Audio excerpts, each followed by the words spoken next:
Hello friends, welcome to prepare UPSC. आज का हमारा टॉपिक है मपिला रिबेलियन जो 1921 में हुआ था। इस रिबेलियन ने किन किन लोगों ने पार्ट लिया था, अभी ये न्यूज़ में क्यों है? क्योंकि इसके रिलेटेड एक बुक छपी है, इनके रिलेटेड ही नहीं बल्कि 1847 से लेकर 1947 तक जितने भी हमारे शहीद रह चुके हैं, जिन्होंने हमारे देश की आज़ादी में भाग लिया था, उन सभी के बारे में इस बुक में लिखा गया है। पर कंट्रोवर्सी इस बात की हो रही है कि जो मोपिलिया रेबेलियन के लोग थे, लीडर्स थे, उनका नाम इसमें से हटाया जा रहा है। इन सभी के बारे में हम चर्चा करेंगे कि ये क्यों हो रहा है। पहले तो लिख दिया था, फिर क्यों हटा रहे हैं? इन सभी के बारे में हम चर्चा करेंगे इस वीडियो में। चलो चलते हैं हमारी वीडियो की तरफ। तो अब बात करते हैं कि ये न्यूज़ में क्यों है। क्योंकि एक बुक पब्लिश हो रही है जिसका नाम है डिक्शनरी ऑफ मार्टियर्स।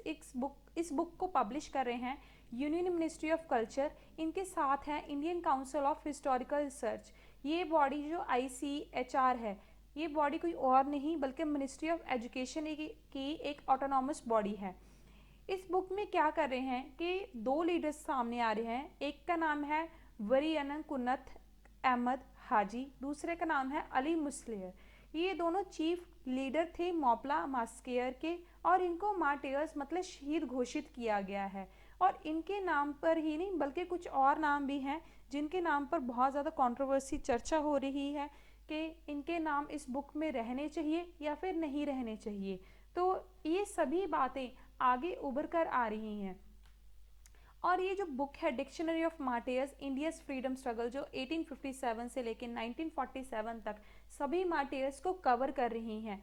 इस बुक को रिलीज़ किया था हमारे प्रधानमंत्री श्री नरेंद्र मोदी जी ने 2019 में इसको रिलीज़ किया था।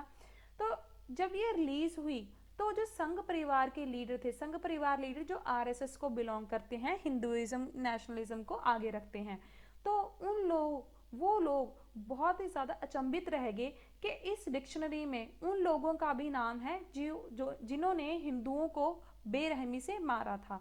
वो मानते हैं कि जो ये लीडर हैं अली मुस्लियर और राम कुन्नत अहमद हाजी, ये वो लीडर हैं जिन्होंने ऐसी मूवमेंट चलाई थी जिसमें काफ़ी सारे इनोसेंट हिंदुओं को मारा गया था। तो ये बहुत ही ज़्यादा शॉक्ड रह गए थे संघ परिवार। उसके बाद एक ICHR ने कमेटी बनाई जिसके हेड थे, 3 मेंबर कमेटी थी, हेड थे मिस्टर इसाक। उन्होंने इस कमेटी का रिव्यू किया और उन्होंने कहा कि कुछ ऐसे 387 नाम हैं मोपला राइटर्स के, जिसमें से अली मुस्लियर और विराम कुन्नत अहमद हाजी का नाम भी आ रहा है। उनको इस लिस्ट में से रिमूव करना चाहिए, इस बुक में से रिमूव करना चाहिए। और इन्होंने सिर्फ इनका ही नहीं कहा बल्कि 10 और हिंदुओं के नाम भी बताए जिन्होंने इसमें पार्टिसिपेट किया था, और उन लोगों को भी इसमें से रिमूव करने के लिए कहा गया है। मिस्टर इसाक ने ये बात कही है। ये जो रिव्यू रिपोर्ट थी ये बहुत ही ज़्यादा रेलेवेंट बन गई थी क्योंकि उन्होंने जो 3 मेंबर की कमेटी बनाई थी उनमें मिस्टर इसाक भी थे। मिस्टर इसाक कोई और नहीं बल्कि वाइस प्रेसिडेंट रह चुके हैं भारतीय विचार केंद्र के। तो ये बहुत ही ज़्यादा इम्पॉर्टेंट है कि हाँ, कि वो भी इस चीज़ में इंक्लूडेड थे, और एक वो जानी मानी बहुत अच्छी शख्सियत भी हैं। उसके बाद हम बताएंगे कि ये रिपोर्ट जो है वो कहती है कि जो हाजी हैं, ठीक है, वो हाजी एक नोटोरियस मोपला राइट लीडर थे। नोटोरियस का मतलब जो देश के हक में काम ना करे या फिर जो बेकार काम करे जिससे किसी को हानि हो, इनोसेंट लोगों को मारे, उनको नोटोरियस बोलते हैं। तो वो उनका लीडर है। और एक हार्ड कोर क्रिमिनल का मतलब होता है जिसने बहुत सारे क्राइम्स किए हों, जिसने बहुत सारे लोगों को, इनोसेंट लोगों को मारा हो। तो इसने भी ऐसा किया था, innumerable innocent Hindu men, women and children को मारा था 1921 के, जब मोपला राइट हुए थे। और उनकी बॉडी को एक कुएं में इन्होंने डिपॉजिट कर दिया था, और उसको कहते हैं थूवर किन्नर, उस कुएं को कहते हैं। उसके बाद हाजी को अरेस्ट कर लिया गया आर्मी के द्वारा, और आर्मी की कोर्ट में ही उसकी सुनवाई हुई और उसको मारने का निर्णय लिया गया, और फाइनली उसको गोली मारकर मार दिया गया जब जनवरी 20 1922 को। हम बार बार मेरे मुंह से शहीद निकलने की कोशिश कर रहा है, बट ये काफ़ी लोग मानते हैं कि ये शहीद नहीं है। मैं अपना विचार नहीं दे रही यहाँ पर, लोगों का ही बता रही हूँ कि कुछ नेशनलिस्ट ऐसे भी हैं कह रहे थे कि ये शहीद नहीं है क्योंकि इन्होंने काफ़ी इनोसेंट हिंदुओं को भी मारा है। ये भी नोट किया गया कि जो मॉपला आउटरीच थे, ठीक है, वो ज़्यादातर कम्युनल थे, मतलब किसी कम्युनिटी को बिलोंग कर रहे थे और कम्युनिटी को टारगेट कर रहे थे। ये हिंदू सोसाइटी के खिलाफ थे और उनके सभी चीज़ों को इनटॉलरेट कर रहे थे। तो इसीलिए इनके जो नाम है उस बुक में से निकालने चाहिए। मैं आपको आगे वीडियो में बताऊंगी कि ये क्यों कर रहे थे। तो अब बात करते हैं कि मपीलियन रेबेलियन था क्या। तो जो मपीला रेबेलियन था, मॉपला रेबेलियन भी बोलते हैं, ठीक है, मॉपला राइट्स भी बोलते हैं, जो 1921 में हुए थे। ये एक सीरीज थी राइट्स की, मतलब दंगों की सीरीज बन गई थी मॉपलास के द्वारा। मॉपलास कोई और नहीं थे, मुस्लिम्स थे जो मालाबार में रह रहे थे इस समय की केरला में। तो ये 19वीं सदी और 20वीं सदी में हुआ था। पहली तो ये ब्रिटिशर्स के खिलाफ थे। बात ऐसी है कि गांधी जी ने खिलाफत मूवमेंट चलाई थी और उस खिलाफत मूवमेंट में इन्होंने मालाबार के जो मुस्लिम थे उनको भी साथ लिया था। पहले तो वो सिर्फ ब्रिटिशर्स के ही खिलाफ थे, पर बाद में ये जो मालाबार के मुस्लिम थे ये अपनी लैंड को पर जो फसल है वो उगाते थे। तो जो उसके ऊपर जो उनके लैंडलॉर्ड्स होते थे वो हिंदू लैंडलॉर्ड्स होते थे, तो वो उन पर अत्याचार कभी करते थे। सभी हिंदू लीडर्स नहीं करते थे, कुछ थे जो करते थे उस वक्त, लैंडलॉर्ड्स जो थे। तो उन्होंने ब्रिटिशर्स के साथ साथ हिंदू लीडर्स को भी टारगेट करना शुरू कर दिया, लीडर्स लैंडलॉर्ड्स को।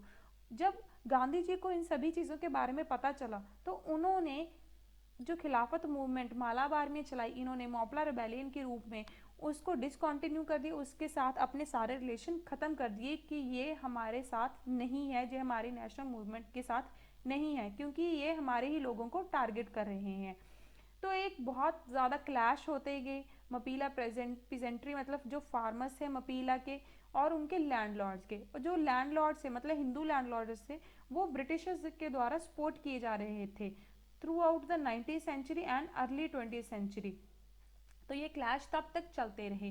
तो जो 2021 जो अगला साल हमारा आ रहा है उसमें इसकी 100th एनिवर्सरी हो जाएगी जब ये अपराइजिंग हुई थी। तो इसके आउटकम क्या हुए थे और कॉजेस क्या थे इस रिवॉल्ट के। ये जो रेजिस्टेंस थी ये तब स्टार्ट हुई जब ब्रिटिश कॉलोनियल रूल था और जो फ्यूडल सिस्टम था, ठीक है, वो एक कम्युनल वायलेंस में एंड हुए, हिंदू और मुस्लिम्स को आपस में बंटवाकर। ये हम सभी जानते हैं कि ब्रिटिशर्स खुद तो चले गए पर जो हमारे देश के हिंदू और मुस्लिम थे उनको आपस में बांट कर चले गए। तो गांधी जी ने शौकत अली के साथ, जो खिलाफत मूवमेंट के लीडर थे इंडिया में, उनके साथ मिलकर कैलिकट गए 1 अगस्त 1920 को, ताकि वो एक कंबाइंड मैसेज दे सकें कि हम नॉन कॉपरेशन मूवमेंट चलाने जा रहे हैं, खिलाफत मूवमेंट चलाने जा रहे हैं जो मालाबार के रेजिडेंट्स हैं उनके साथ। तो इस रिस्पांस के साथ गांधी जी ने क्या कहा कि खिलाफत कमेटी बनाई जाए मालाबार में, मपीला लोगों को साथ लेकर। उनके जो रिलीजियस हेड थे वो थे हम महादम तंगल ऑफ पुनानी, जिन्होंने कहा कि हम आपकी जो नॉन कॉपरेशन मूवमेंट है उसमें साथ देंगे। तो काफ़ी सारे जो लोग थे उनकी ग्रेवेंसेस थी, ठीक है, जैसे वो कह रहे थे कितने साल तक चलेगा, कितने रेंट होंगे, फीस कितनी होगी, क्या लैंडलॉर्ड्स अपने जो अनफेयर एक्सेक्शंस है वो ख़त्म करेंगे। इन सभी प्रॉब्लम्स को उसमें कवर किया गया। तो जो ब्रिटिश गवर्नमेंट थी उसने बहुत ज़्यादा अग्रेशन दिखाया इस मूवमेंट के खिलाफ और उन्होंने गोरखा रेजिमेंट थी उनको भेज दिया वहाँ पर उसको सप्रेस करने के लिए और मार्शल लॉ भी इम्पोज कर दिया, जिसके कारण वो और गुस्से में आ गए मपीला रेबेलियन और उन्होंने अपना रेबेलियन और ज़्यादा वायलेंट कर दिया। तो इसके साथ एक और ट्रेजेडी रिलेटेड है जिसको हम वेगन ट्रेजेडी भी कहते हैं, क्योंकि ये ब्रिटिशर्स द्वारा सप्रेस करने का एक तरीका था।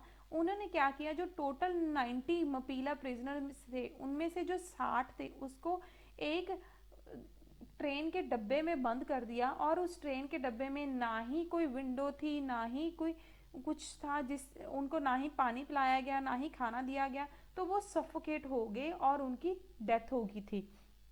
ये हॉरिफिक जो इंसिडेंस था इसको जलियांवाला बाग ऑफ साउथ भी कहा जाता है। और 1972 में जो केरला गवर्नमेंट थी इसने इसको नाम दे दिया वेगन ट्रेजेडी, क्योंकि ऐसे एक डिब्बे में, आप इस पिक्चर में देख सकते हैं वेगन, ऐसे इस डिब्बे में ये सफोकेट हो गए थे और मर गए थे ये 60 मालाबार राइटर।